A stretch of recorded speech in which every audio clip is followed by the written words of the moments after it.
To better understand some of the controversy over using marijuana for medical or recreational purposes, it is helpful to understand its mechanism of action. The general effects of cannabis have been known for centuries. In 1964, researchers discovered an important psychoactive cannabinoid called delta-9 tetrahydrocannabinol, or THC. This is the main active chemical found in marijuana. The highest concentrations of THC are found in the leaves and flowers of the cannabis plant. Once THC was identified, drug companies began working to develop therapeutics using THC's molecular structure. In the 1980s, synthetic versions of THC were created to treat chemotherapy-induced nausea and vomiting in cancer patients. Dronabinol, marketed as Marinol, and Nabilone, marketed as Sesamit, were the two approved synthetic versions of THC for these indications. These drugs were only to be used when other medications did not adequately control the symptoms. In 1991, Marinol was approved for appetite stimulation for AIDS patients. Due to the different properties of these two medications, Marinol was classified as a Schedule III drug, and Sesamit was classified as a Schedule II drug. When these two medications were approved, researchers still did not have a complete understanding of the exact mechanism of response in order to define how the drugs worked. In 1990, the first cannabinoid receptor was cloned and was named cannabinoid receptor type 1, abbreviated CB1.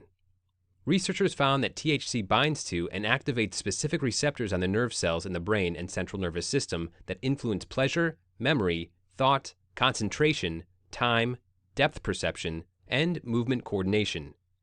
By activating these receptors, THC interferes with normal brain function.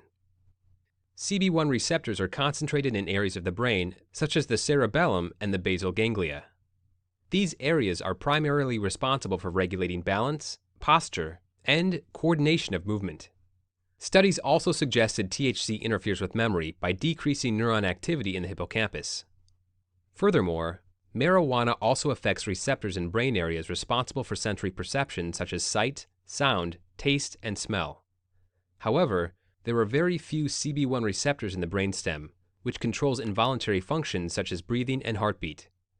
This allowed binders of the CB1 receptors, such as THC and other cannabinoids, to have a low toxicity, except when used at very high concentrations.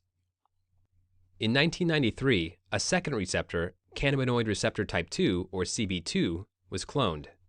CB2 differed from CB1 in its tissue distribution. CB2 was found to be highly expressed in the peripheral immune cells, such as B cells and natural killer cells. CB2 receptors were also found in the tonsils, spleen, thymus, and peripheral blood mononuclear cells. In the brain, CB2 was located in microglial cells and in neurons in the dorsal root ganglia. Targeting CB2 receptors would have an effect on immune function and the peripheral nervous system, and would not produce the psychotropic effects as seen when targeting CB1 receptors. The primary research on the functioning of the CB2 receptors has focused on evaluating its therapeutic effects on immunological activity and the neuroinflammatory process.